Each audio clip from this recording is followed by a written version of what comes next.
Assalamualaikum warahmatullahi wabarakatuh. Bismillah, alhamdulillah, wassalatu wassalamu ala rasulillah wa ala alihi wa sahbihi wa man tabi'ahum ma ba'du. Selamat berjumpa kembali dalam pembelajaran sejarah kebudayaan Islam.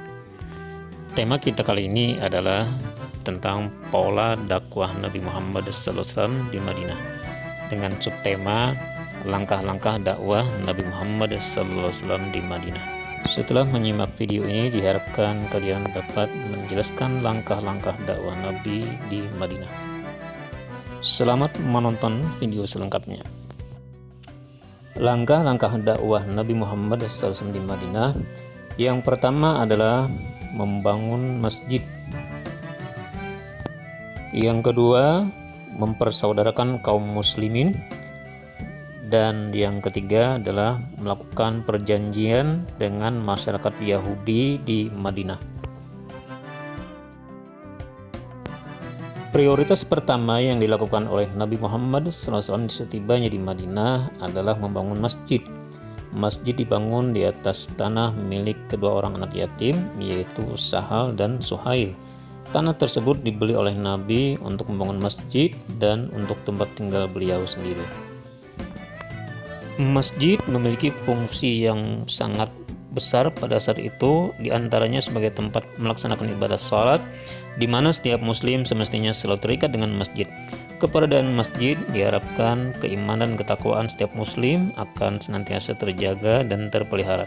Selain itu, fungsi masjid juga sebagai tempat kegiatan pendidikan dan pengajaran keagamaan, tempat pengadilan berbagai perkara yang muncul di masyarakat, tempat musyawarah, dan lain sebagainya. Langkah konkret yang dilakukan Nabi Muhammad SAW adalah mempersaudarakan kaum muslimin yang berasal dari Mekah atau kaum muhajirin dengan kaum ansar atau kaum muslimin di Madinah.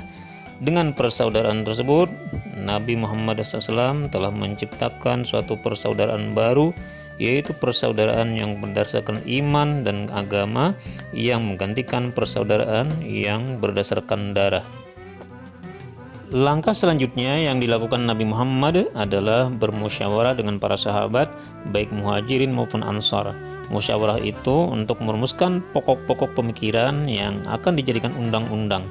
Rancangan ini memuat aturan yang berkenaan dengan orang-orang muhajirin, ansar, dan masyarakat Yahudi yang bersedia hidup berdampingan secara damai dengan umat Islam.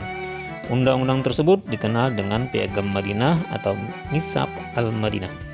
Piagam tersebut merupakan bukti bagaimana Islam mengayomi semua umat manusia, termasuk non-muslim, karena Islam memang rahmatan lil alamin. Dengan piagam tersebut membuat posisi Nabi Muhammad SAW semakin tinggi dan dihormati di semua lapisan masyarakat. Beberapa suku dari kaum Yahudi menerima dengan baik piagam tersebut, tapi ada beberapa yang menolak. Di antara suku yang menolak diantaranya adalah dari Bani Nadir, Bani Quraiza, dan Bani Qainuqa. Bahkan ketiga suku ini bersekutu dengan kaum kafir Quraisy Mekah untuk menghancurkan umat Islam.